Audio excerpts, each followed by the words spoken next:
Un importante paso en el orden legal y moral por el INS, Servicio de Inmigración y Naturalización, los derechos que le corresponden como padre.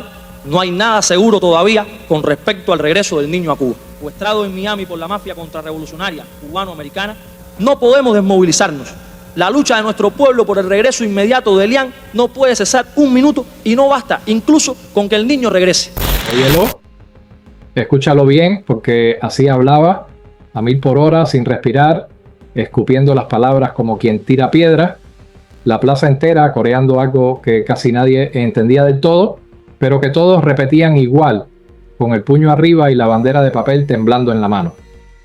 Míralo, cabeza rapada casi al cero, pantalón de camuflaje y unas botas militares rusas enormes que, según quien lo cuenta, parecían hechas para una cosa: patear a cualquiera que se atreviera a pensar distinto. Gesticulaba como un poseído, como un derviche en trance, moviendo los brazos mientras las frases le salían atropelladas, una encima de la otra, sin punto ni coma. Tenía 20 y pico de años y ya le hablaba de tú a tú al mundo entero desde una tribuna. Era el joven que la revolución había fabricado para enseñarlo como muestra: mira, así es un revolucionario de verdad, puro, incorruptible, sin una grieta. Se llamaba y se llama todavía Hassan Pérez Casabona. Si eres cubano y viviste los 2000, esa cara te suena, ese grito te suena. Aunque hayas querido olvidarlo, esa voz estuvo en tu televisor domingo tras domingo. Pero lo que casi nadie cuenta es lo que pasó después.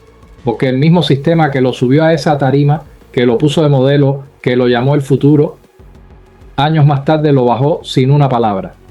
Y lo que hizo con él dice más de la revolución que cualquier discurso que él haya gritado. Para entender cómo terminó, hay que entender primero para qué lo hicieron. Nació en Jovellanos, un pueblo de Matanzas, en 1977. Un muchacho de provincia, aplicado, de esos que en Cuba se detectan temprano y se encaminan. Estudió historia en la Universidad de La Habana y se graduó con título de oro en el 2001. Pero mucho antes de eso ya lo habían fichado para otra cosa. Con 16, 17 años ya dirigía a los estudiantes de la enseñanza media. Después la FEU, la Federación Estudiantil Universitaria, que presidió desde 1999, diputado a la Asamblea Nacional desde el 98 con 21 años. Segundo secretario de la UJC, la Unión de Jóvenes Comunistas. La escalera perfecta, cada peldaño en su momento justo. Y dime una cosa en los comentarios: ¿tú viviste esa época de las tribunas y los gritos? ¿Te acuerdas de este tipo? Porque hay toda una generación que creció viéndolo dando gritos en la plaza. Déjamelo abajo, porque su momento llegó en el 2000 y llegó con un nombre que todavía duele en las dos orillas: Elian González, el niño balsero, el de la campaña que paralizó al país entero durante meses. Fidel montó una maquinaria como no se había visto: marchas, tribunas abiertas, la calle convertida en un solo grito por el regreso del niño. Y en medio de aquello, en la tribuna antiimperialista frente al malecón, descollaba un joven de verborrea impetuosa que se robaba las cámaras. Ahí se hizo famoso, ahí nació el personaje, le pusieron un nombre en la calle y no fue cariñoso. Lo llamaron el más talibán de los talibanes, porque aquello tenía un marco y el marco se llamaba Batalla de Ideas.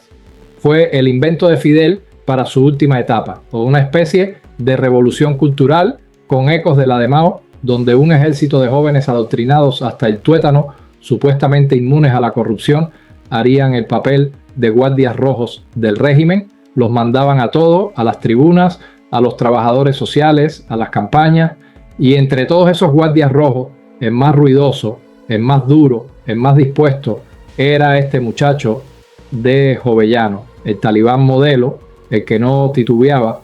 Pero un guardia rojo no se mide solo por lo que grita, se mide por a quien enfrenta, y a este le tocó enfrentar nada menos a un expresidente de Estados Unidos.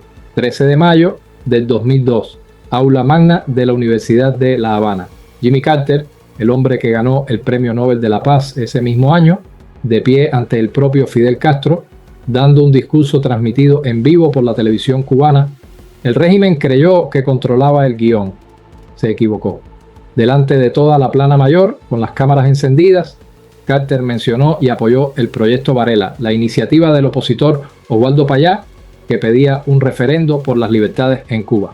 Lo dijo ahí, en la casa del enemigo, en su propia cara. Fue una bofetada que el régimen no vio venir.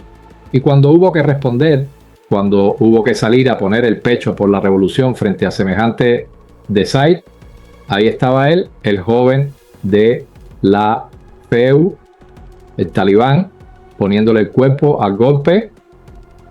Ese día no fue un muchacho más gritando en una plaza. Ese día fue el escudo, y la revolución toma nota de quién le pone el cuerpo cuando tiembla la mesa. Fidel lo señaló. Lo puso de ejemplo, el joven puro, el que iba a heredar todo esto. En un país donde los ancianos no sueltan el poder, ni muertos, que el comandante te mire y diga, ese es el futuro, es lo más alto que puedes llegar siendo joven. Él lo tenía todo. Lo que nadie cuenta es que ese todo tenía fecha de vencimiento y él no la vio, porque la historia oficial de un país la escribe el que manda, y en el 2006 el que mandaba se enfermó.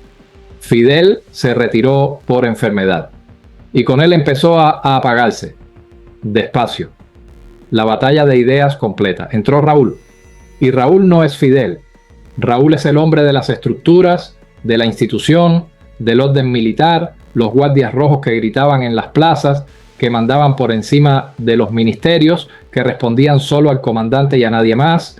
De pronto no eran útiles, eran un estorbo, un ruido molesto en medio del reacomodo, y un sistema que ya no te necesita, no te lo dice de frente, te lo dice con silencio. Primero fue una señal que solo entiende quien sabe leer el poder por dentro.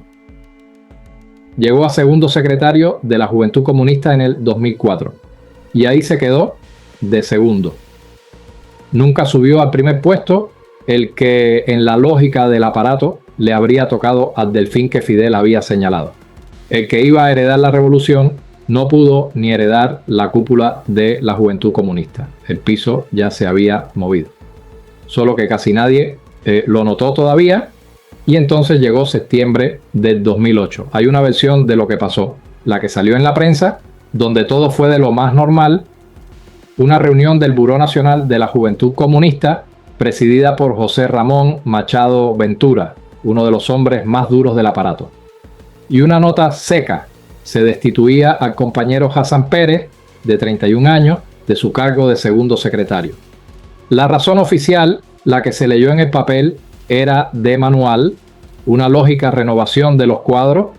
Lo sustituía una funcionaria de Cienfuegos, y a él, con un reconocimiento por los servicios prestados, se le orientaba a iniciar su vinculación laboral como profesor de una institución universitaria de las Fuerzas Armadas. Todo correcto, todo en orden, nada que ver aquí.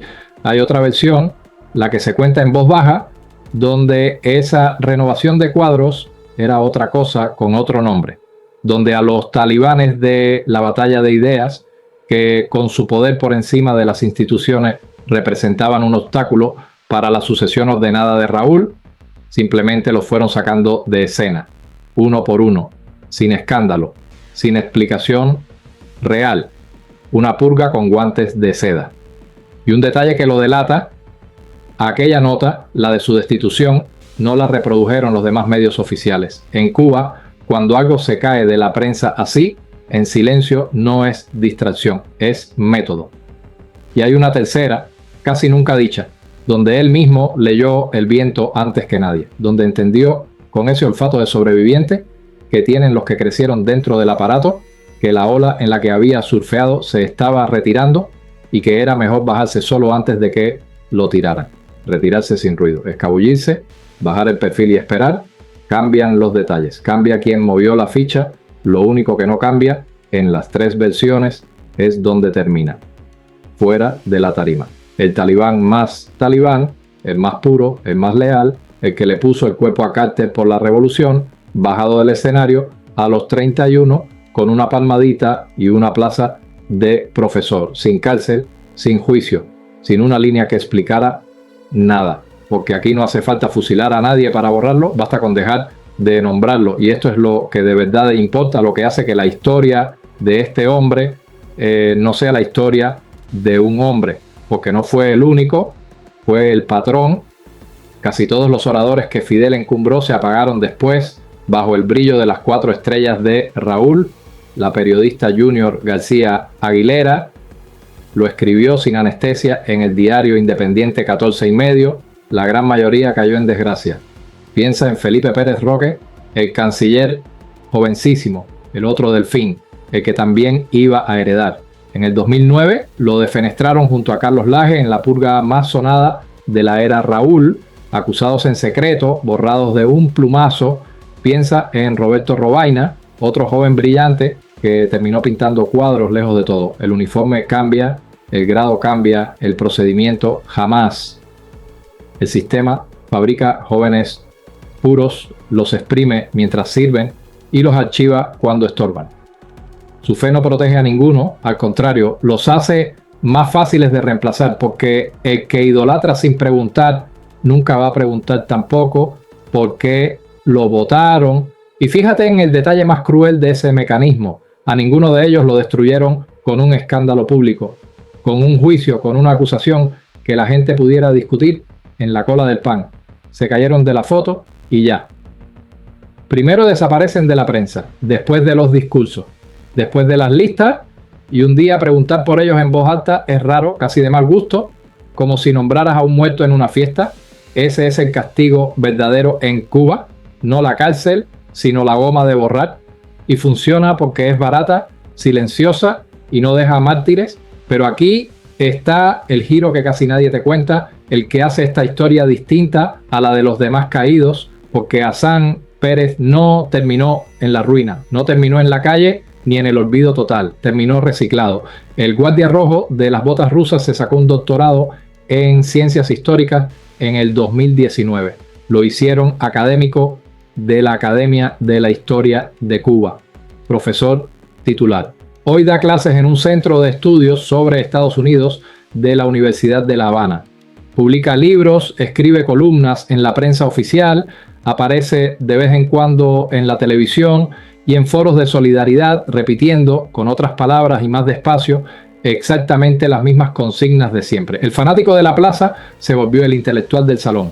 Le cambiaron la tribuna a gritos por el aula y la columna.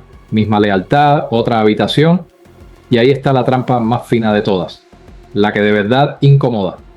Porque uno espera que al fanático lo castiguen, que pague. Y lo que pasó fue peor y más silencioso. No lo castigaron, lo reubicaron. El mismo sistema que lo bajó del escenario político lo volvió a usar en un cuarto más tranquilo para lo mismo de siempre, defender al poder. Ni siquiera cayó en desgracia del todo, cayó en utilidad de segunda mano y no fue una víctima inocente. Que quede claro, porque esto es zona gris y no hay héroes aquí. Nadie lo obligó a subir a esa tribuna. Nadie le puso las botas rusas a la fuerza. Eligió ser el más duro. Eligió pedir mano firme contra los que pensaban distinto. Eligió ser el escudo. Se benefició de estar donde estuvo, cada día que estuvo. Pero cuando el sistema decidió que ya no lo quería en primera fila, no protestó, no se fue, no dijo una palabra, aceptó el nuevo cuarto y siguió cantando la misma canción. No es un mártir, es un calculador que hizo bien la cuenta hasta que el que repartía las cartas cambió, porque esa es la regla y no está escrita en ninguna parte, pero rige todo. En la revolución no existe la lealtad, existe la utilidad.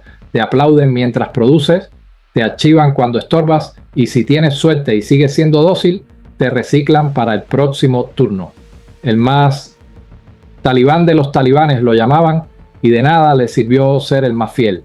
Al revés, ser el más fiel no lo protegió, lo hizo el más reemplazable, porque al que idolatra sin preguntar se le puede pedir todo hasta que se calle, hasta que se corra a un lado, hasta que acepte hablar bajito en el cuarto que le señalen. Gritó toda su juventud para que la revolución triunfara, y cuando la revolución dejó de necesitar sus gritos, lo primero que hizo fue bajarle el volumen. Así que la próxima vez que veas a un joven encendido, puro, gritando en una plaza que él es el futuro, que él va a heredar todo esto, hazte solo una pregunta, la misma que este hombre no se hizo a tiempo. ¿Cuántos futuros de la revolución tienen que terminar bajados de la tarima en silencio para que dejemos de creerle al que promete que esta vez sí, que este muchacho sí va a heredar algo más que el olvido Y si llegaste hasta aquí sin morir de la impotencia, suscríbete y déjame saber qué opinas de este personaje